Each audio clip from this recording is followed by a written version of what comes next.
विषय वाणिज्य कक्षा 10 बैंक समाधान विवरण। इसके क्रियात्मक प्रश्न जैसा कि आप देख रहे हैं आपकी स्क्रीन पर, पहला प्रश्न, दूसरा और तीसरा। पहला प्रश्न मैं यहाँ पे आपको सॉल्व करके दिखा रहा हूँ। श्री श्रेयस कुमार सहारनपुर की निम्नलिखित सूचनाओं के से 31 दिसंबर 2018 को बैंक समाधान विवरण तैयार कीजिए। प्रश्न की फ़ोटो और उसका सॉल्यूशन, उसकी भी फ़ोटो मैंने आपको व्हाट्सएप पे भेज दिया है। अब इसकी वीडियो देखिएगा आप।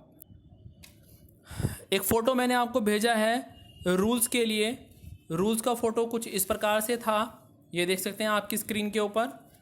इस फ़ोटो को आप देख लेंगे। इसमें पहला नियम इसके अनुसार मैं आपको कराऊँ, रोकड़ पुस्तक के अनुसार। बाकी यदि ये डेबिट बैलेंस होता तब भी इसमें सीधे ही नियम चलते।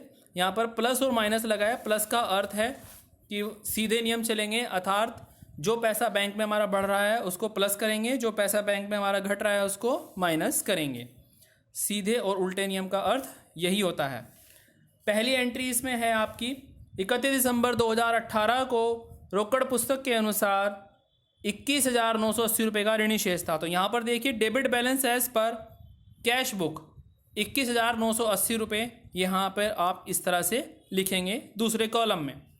इसके बाद पहला हेडिंग लिखने के पश्चात दूसरा हेडिंग डालेंगे यहाँ पर ऐड, और उसके जस्ट आधे हिस्से में, पेज के लगभग आधे हिस्से में लेस। यहाँ पर जो प्रविष्टियाँ जोड़ी जाएंगी उनका वर्णन होगा, यहाँ पर जो प्रविष्टियाँ घटाई जाएंगी उनका वर्णन किया जाएगा। दूसरी प्रविष्टि पढ़ते हैं। 2,840 रुपये के चेक काटे गए किंतु भुगतान के लिए प्रस्तुत नहीं हुए। इसका अर्थ यह हुआ कि व्यापारी ने अपने ग्राहकों को चेक काट कर दिए परंतु वो भुगतान लेने के लिए बैंक में उपस्थित नहीं हुए, अर्थात हमारे पैसे बैंक में ज्यों के त्यों हैं, एज इट इज़ हैं, उसमें कोई डिडक्शन नहीं हुआ है। तो आप भी वहाँ पर पैसे प्लस ही हो रहे हैं, एज इट इज़ हैं, तो आप भी इसको प्लस वाली एंट्री में ही दिखाएंगे। Cheque issued but not presented for payment yet.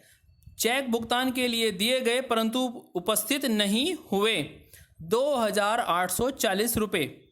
इसके बाद देखिएगा तीसरी एंट्री, बैंक व्यय के 280 रुपये रोकड़ पुस्तक में नहीं लिखे थे। बैंक ने हमारे अकाउंट से 280 रुपये खर्चे के काट लिए, अर्थात हमारे पैसे बैंक से कम हो गए, डिडक्शन होने के बाद कम हो गए हैं।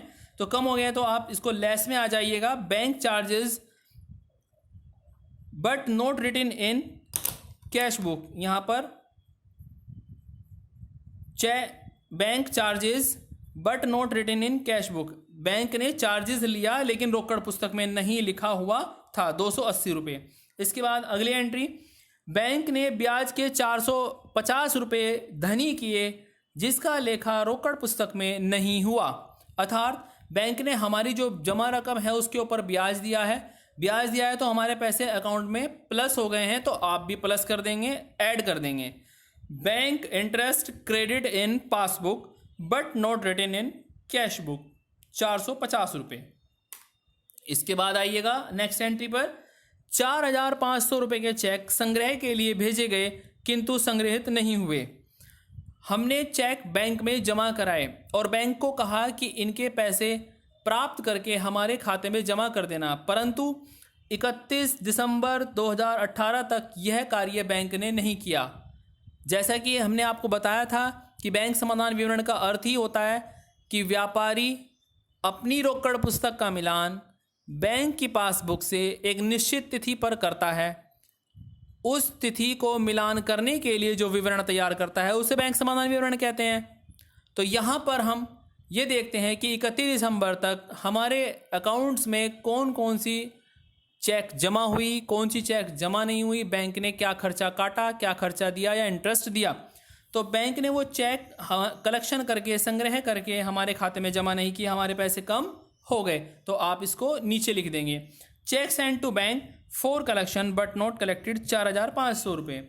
नेक्स्ट एंट्री, 2,120 रुपये का एक चेक काटा गया जो भुगतान के लिए प्रस्तुत हो गया किंतु रोकड़ पुस्तक में उसका लेखा नहीं हुआ।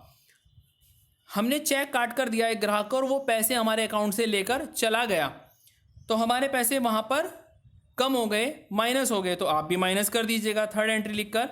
Check issued presented for payment but note entered in cash book, cash book में इसका लेखा नहीं हुआ 2120 रुपये।